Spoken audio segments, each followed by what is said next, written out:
All right, just a short walk from the Shibuya crossing, you will find this banana vending machine. So if you're up for a snack, you can get yourself a banana, which is what I'm gonna do right now. 150 yen. All right, that's not too bad. So, put the money in.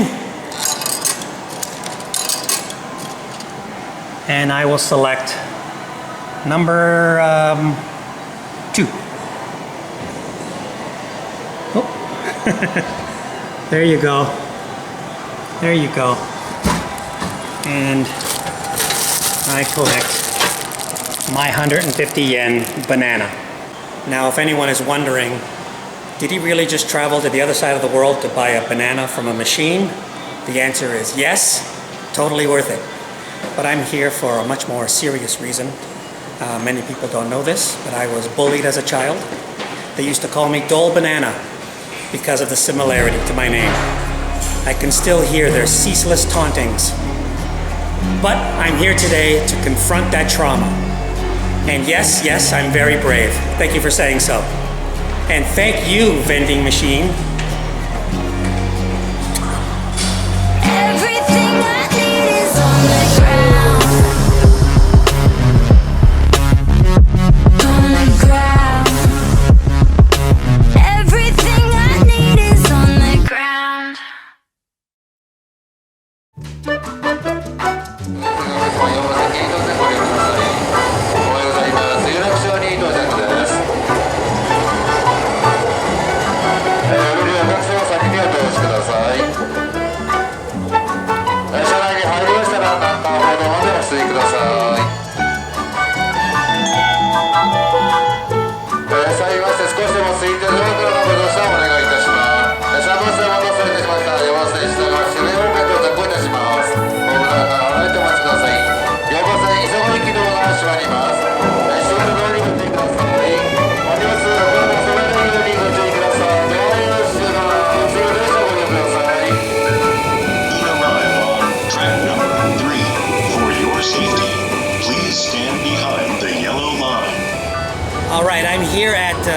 Hachiko station, and this is one of those stations that the platforms are served by 2 trains.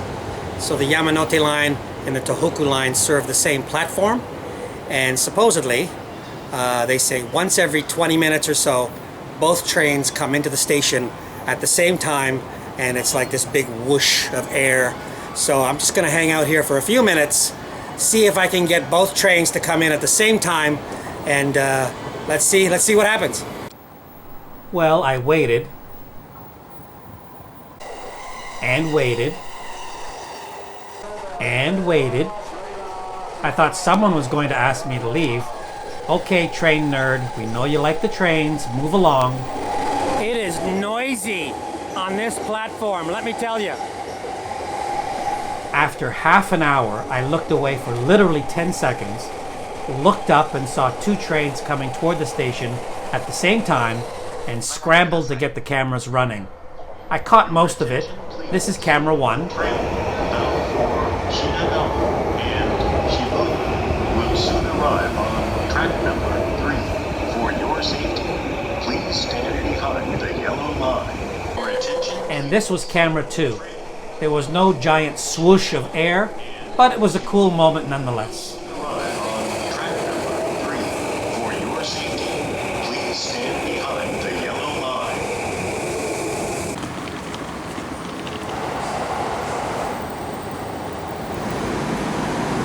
Okay, this is the famous Wako department store here in Ginza, and in the original 1954 Godzilla, there's a famous scene where Godzilla destroys the clock tower at the top of the building. And then after he does that, he walks up the street and crosses the Shibuya Bridge, or Shibuya Bashi. The bridge no longer exists. It was torn down in the late 50s after they filled in the canal. But this is what the bridge would have looked like in a famous wood cutting. But here's a better view of the bridge from a 1954 movie called What Is Your Name? And this little section here is all that remains of Shibuya Bashi. Now, a short walk away from the former Skiabashi is a famous sushi restaurant here in Ginza called Skiabashi Jiro. And this restaurant was made famous in the 2011 documentary Jiro Dreams of Sushi about the sushi master Jiro Ono. In the movie, Jiro talks about his philosophy and his quest for perfection. Now, in the movie, he was 85. As of this taping, Jiro's still alive. He's 97. I don't know if he's still working, but he was still working at 85 in the documentary. And it's very fascinating. He gives lots of advice, including the idea if you don't want rubbery octopus, you gotta massage the octopus. So he suggests 40 to 50 minutes of massaging the octopus. See, and that's again a good life tip for everybody. You don't want to, if you want to get things done right, you don't want to half-ass anything. You got to put in the time and the work. You massage the octopus, not 15 minutes, 40 to 50 minutes, according to Jiro. Now, the restaurant is closed as of right now. As of this taping, the restaurant's closed, but even if it was open, this is as far as I get. Prices for this restaurant start at about $300. At least that was the price quoted in 2011.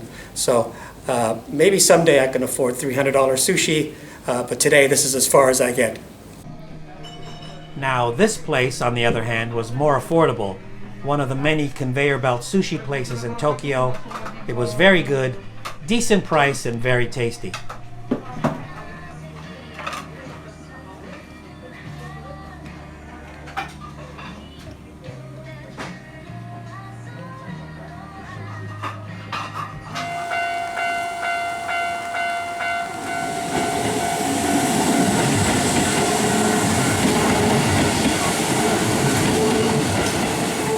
All right, I am here in the east end of the city, and I'm just outside Shibuya Station, and I am here to visit some movie locations from the Tora-san movies, a very famous series of movies here in Japan.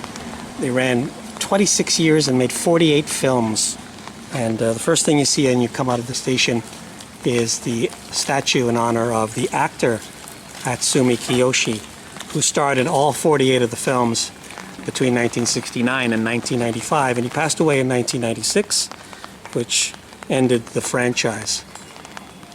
And you can see that he's dressed as Tora-san. Tora-san is a traveling salesman, a troublemaker, they call him the lovable tramp. Falls in love easy and wants to get married but doesn't really want to settle down. So in all the films, he comes, sees his family, he causes a fight, usually. In every movie there's a fight. And then there's, he falls in love, and then he gets jilted at the end, and at the end of every film, he leaves again. So this is him and his leaving to go back to being a traveling salesman and a street peddler. And it's really exciting to be here. These movies are really terrific, and I'm really looking forward to seeing some of the movie locations just nearby. Now, in the movies, Tora-san's aunt and uncle run a confectionery shop, and it is based on a real confectionery shop at this exact location right here. And for the movies, they shot the interiors in a studio, but all the exteriors were shot in and around this street and in and around this neighborhood. Now, the best part of this location comes at the end of the street, where you have this beautiful temple, the Taishakuten Temple. I'm pretty sure I did not get that right, but it is a beautiful structure, and it features in pretty much all of the films. There's multiple scenes shot in and around this temple, which I'm going to show you in a second. First thing is going to be right here on the left. This is going to be really cool. Well, cool for me. Right there. That's the bell tower. That is awesome. Bell tower. You hear You see and you hear this bell going off in many of the movies. So look at that, that's beautiful.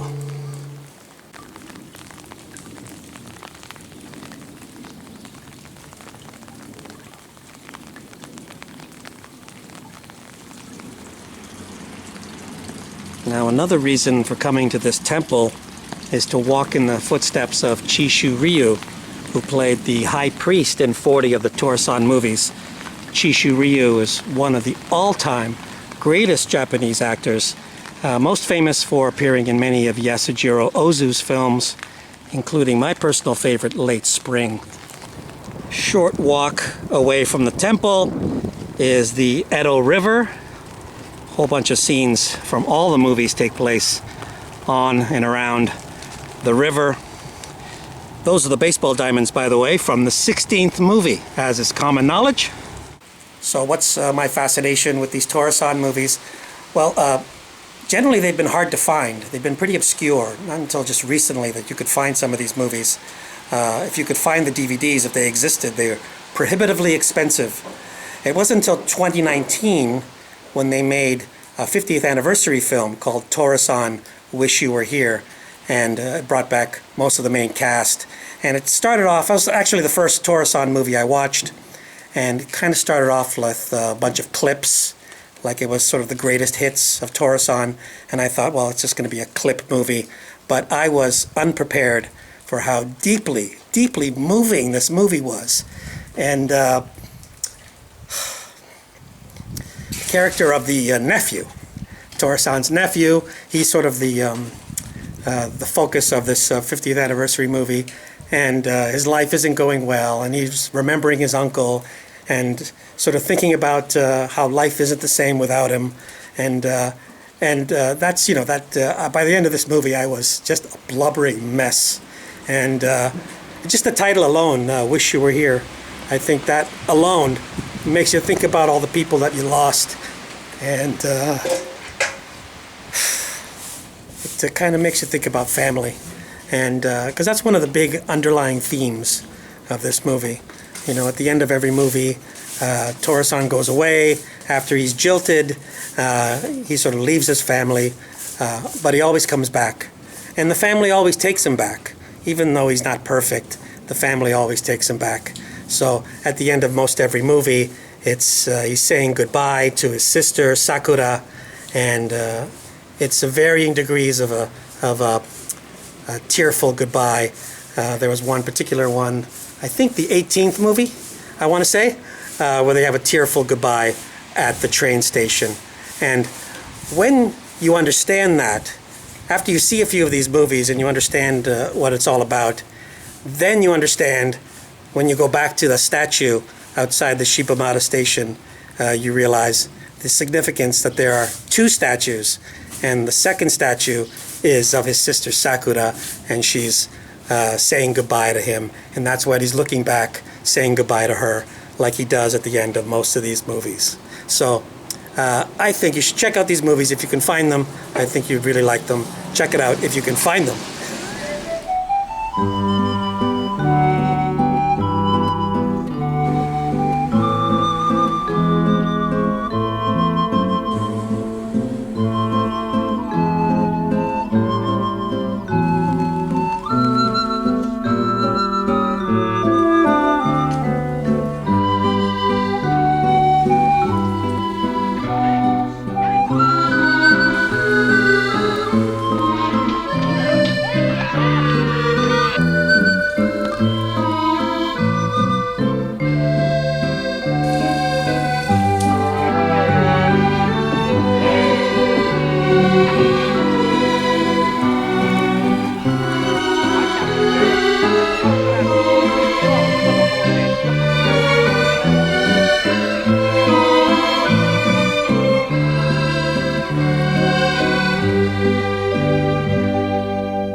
Okay, right outside the Tokyo Skytree are these two very unique vending machines, Okashi Gaku, or cake in a can. I think that's pretty self-explanatory. It's cake in a can. Got strawberry sponge cake, strawberry chocolate cake, chiffon cake and whipped cream, cheesecake, some pudding, pistachio pudding, all in a can. And I'm gonna try this one here, number 1, the strawberry sponge cake, 1,080 yen. All right, so here we go. Put the money in. There we go. All right, that's 1,000. And then you put the remainder up here. All right, then you select number 1.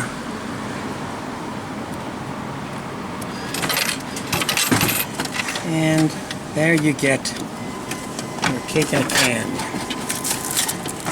Oh, it comes with a spoon. Comes with a spoon. Nice and cold, of course, that makes sense. All right, so let's try this cake in a can. All right, let's see if we can do this. Put the camera there. Here we go, cake in a can. Comes with a spoon. Let me take the spoon out. Okay. All right, now let me just see if I can open this for the camera to see. And let's see what happens when we open it up. Ugh. There you go. Let me just get this out. All right, ready? Here we go. Cake in a can. Cake in a can. That's very good. Oh my goodness. That is really nice. Not too sweet. I shouldn't talk with my mouth full. It's very good. Let's see what's in there.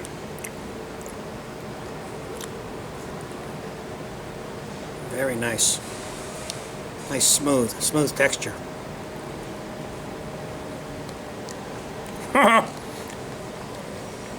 That is awesome. That is really good. Very nice. Cake in a can. Cake in a can. Cheers. Did you say cheers? I don't know. Cake in a can.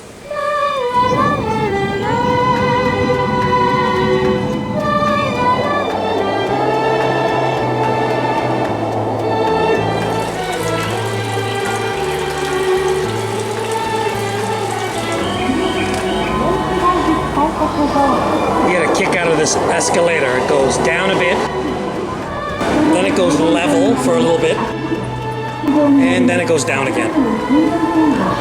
What do they think of next?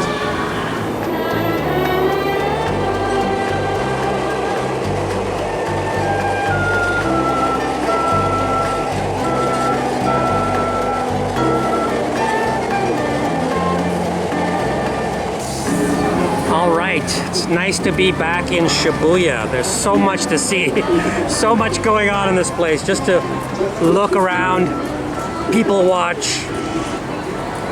This place, this area has been undergoing a huge renovation or redevelopment. So some things have changed, some things are the same. For example, last time I was here, the green subway car that was standing in this spot here. Used to be here, like it was a tourist information place. It's gone now. And here on this, I'm pretty sure there used to be a building here. I'm gonna check my old footage. But I'm pretty sure there was a building here back in 2019 when I was here for the first time. The Shibuya 109 building is still there. As many of you will remember, this building was destroyed in Godzilla vs. Megaguirus. That's pretty shocking. What hasn't changed is the statue of Hachiko.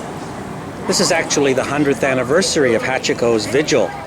He was an Akita dog who used to wait outside Shibuya Station for his master every day. And then his master passed away in 1923. But for the next 9 years, he kept vigil every day. He kept coming the same time every day, waiting for his master who never came. So in honor of this good dog, this faithful dog, this is Hachiko's statue. And this is Hachiko's carcass. Hachiko was so well thought of when he was alive that when he died, Someone thought to keep his skin, his pelt, and stuff him and put him in a museum. So this is what he would look like, or might have looked like in real life.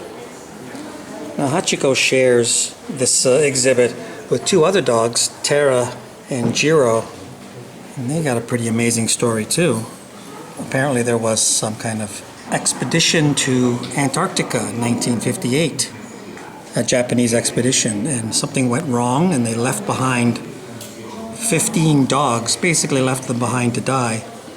But Tara and Jiro somehow survived 11 months in Antarctica, and they lived out the rest of their lives after they were rescued, after 11 months of living in Antarctica. So they put here as a sort of an example, symbol of strength and perseverance.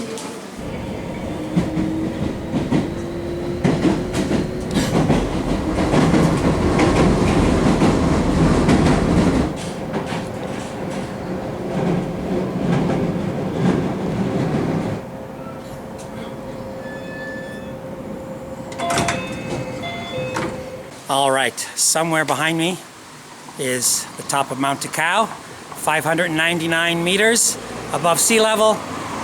We're starting at about 100 meters. That's the starting point, so do the math there. So I'm going to be taking the hardest route, because what's the worst that could happen? So it should be about 60 to 90 minutes, they say. So this is a beautiful place. It's not too hot. The sun might actually be coming out, and it might not rain, so we'll see what happens. I am going to dedicate today's climb to my family, my entire family, the entire clan, for their love and support.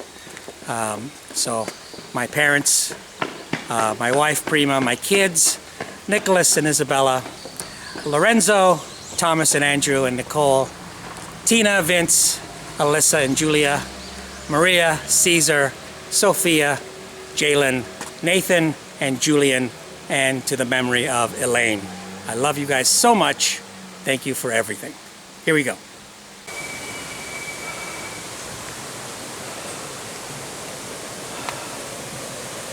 All right, here we go. 3.1 kilometers.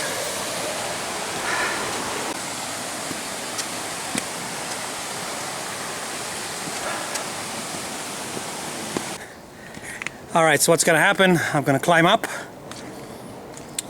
however long it takes, and then there will be a fork in the road, and I will take the staircase on the right, last 200 steps or so, to the end, to the top. So that's the game plan, and the other game plan, I guess, is to survive. That's the fourth or fifth senior citizen that's already passed me. This is much harder than I thought it was, but I'm taking it nice and easy, and I'll get there when I get there.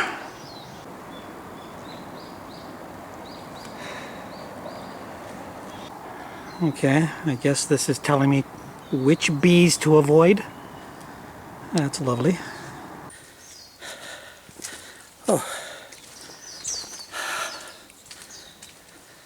You can't really, you don't really have a sense of where you are because you can't see the top of the mountain from here. So, I'm somewhere in the middle of the mountain. Hello.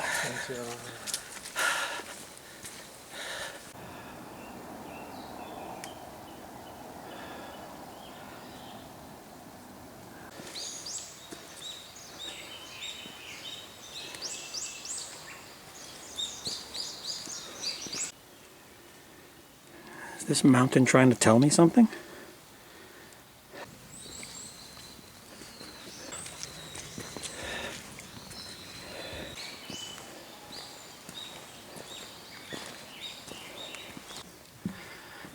All right, here's the fork in the road. Thank you, Google Street View. Now I just, the final push, 100 meters or so up these stairs. It has been exactly 2 hours. 2 hours for me to get to this point. So here we go to the top.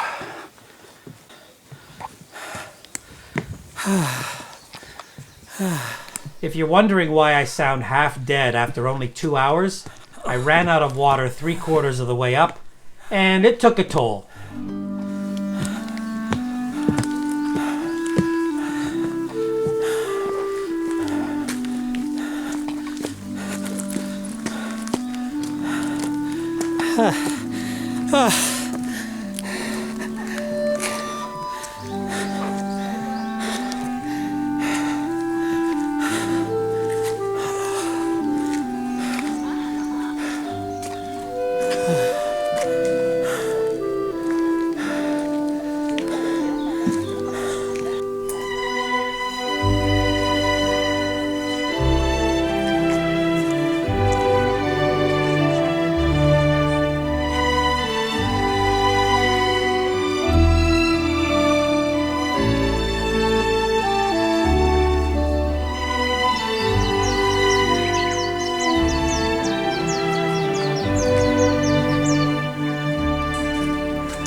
If you enjoyed this video, please subscribe to the channel.